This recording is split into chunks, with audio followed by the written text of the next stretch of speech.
他一统北方是当之无愧的英雄，却因为娶人妻被后世取笑千百年。他就是曹操，一个被误会了1000年的盖世英雄。那么曹操这一生究竟做了些什么？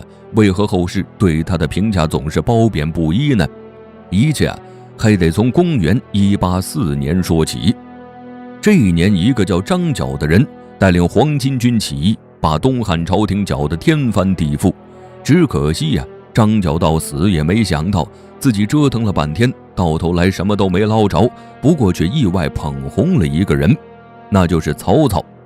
黄巾起义是曹操的发迹点，因为这次的起义，他从一个文臣摇身一变成为了武将，初次征战黄巾军就大获全胜，平定了黄巾军起义后没多久，年仅33岁的汉灵帝就死了，年幼的太子刘辩登基，自此实权就落在了何太后和母舅大将军何进手里。宦官和外戚之间的矛盾也愈积愈深，将军何进想借此机会联合董卓杀掉十常侍，可惜事情败露，被反杀了。紧接着董卓进京，废了汉少帝刘辩，立陈留王刘协为汉献帝。为了能够排除后患，他还直接毒死了刘辩母子。董卓的所作所为掀起了一场巨浪，曹操也趁机离开洛阳，在陈留号召天下英雄讨伐董卓。公元190年正月，以袁绍为盟主，曹操为代理奋武将军的军事联盟组团，正式开始讨伐董卓。不过短短1个月以后，董卓就被迫迁都长安，临走前他还焚毁了宫殿，挖开王陵，致使洛阳城方圆200里荒芜凋敝，百姓流离失所。曹操看到此情此景，心中已是十分悲痛，于是写下了那首《谢路行》。这是一首透着悲伤的诗，而这种诗中所体现的悲伤也绝对不是假悲伤，由此可见曹操的性情。不过当时的文人们都喜欢写华丽铺排的大赋，曹操却总是写记录行军打仗等时事的诗歌，这就使得他显得格格不入。后世一些评论家在评论他时也觉得他的诗歌不入流。董卓挟天子以令诸侯以后，曹操联合各地军阀一起讨伐董卓，但是大家都各怀鬼胎，讨伐董卓是假，借机扩充自己的势力才是真。唯有曹操那是真想和董卓交锋，意气风发的他也确实和董卓硬碰硬了。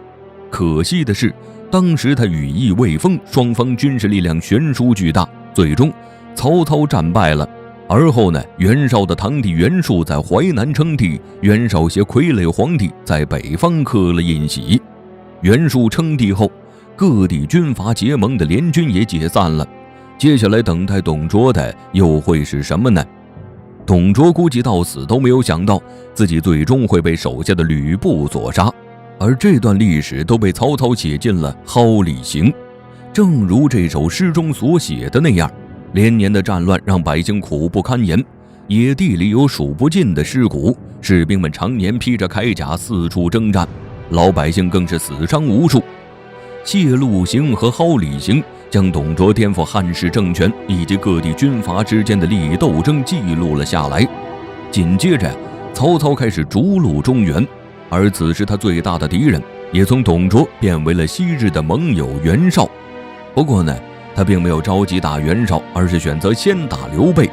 公元195年，吕布夺取徐州，时任徐州牧刘备投奔曹操。对刘备的到来，曹操表示十分高兴，他不仅收留了刘备，还给了他官职，而且还为他攻打吕布。可惜的是，刘备投奔曹操后没多久，便选择背叛了曹操。于是曹操便对刘备发起了进攻。刘备战败后选择投奔袁绍，对于曹操而言，这并不算是件坏事，因为这才是真正的攻打袁绍的时机。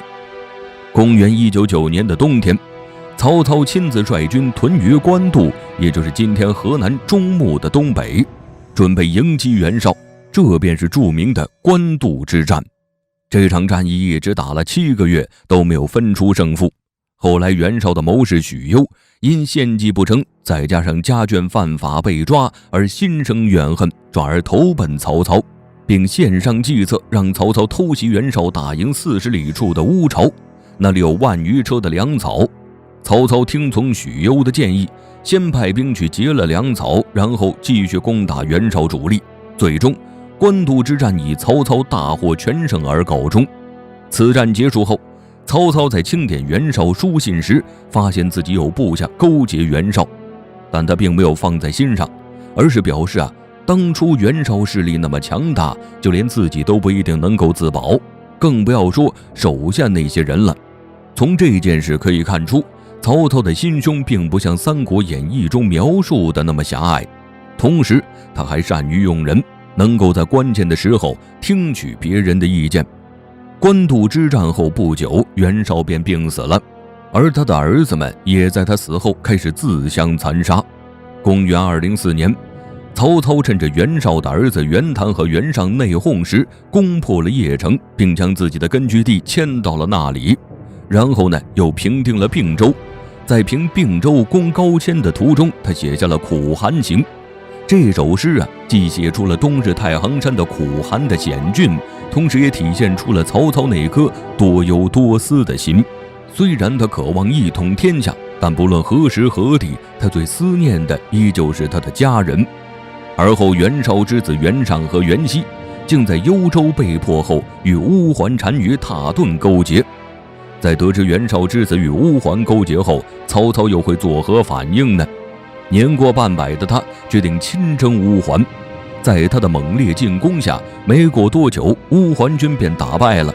袁尚、袁熙逃到辽东军阀公孙康那里，没想到却被公孙康所杀。公孙康提着袁尚和袁熙的头颅去曹操会面，将那2颗头颅当作归顺曹操的见面礼。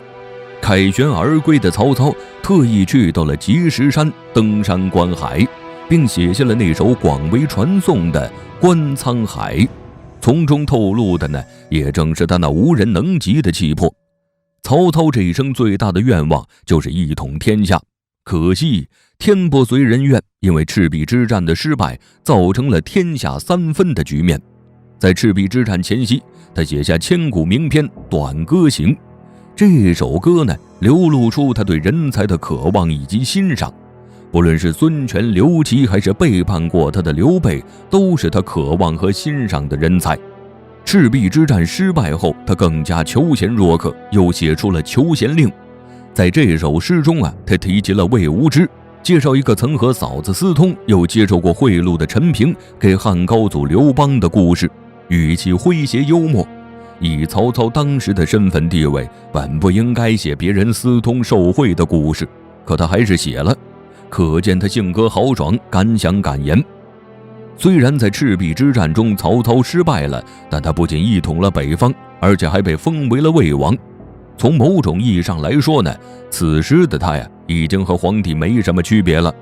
后来孙权向曹操称臣，并规劝曹操以魏代汉，群臣也纷纷劝他自立门户，可曹操却没有这样做，一直到死都未废掉汉献帝。在曹操死后的这数千年里，人们对曹操的褒贬不一，负面评价更是数不胜数。有人笑话他好人妻，有人说他生性多疑，有人说他好杀名士。在京剧中他是白脸的奸雄，在《三国演义》中也是乱世枭雄的形象。不过也有不少人认为他是实实在在的英雄豪杰。毕竟倘若他与董卓是一丘之貉，那么凭借他后期的实力，他可以轻松地废掉，甚至直接杀了汉献帝，自己成为真正的帝王。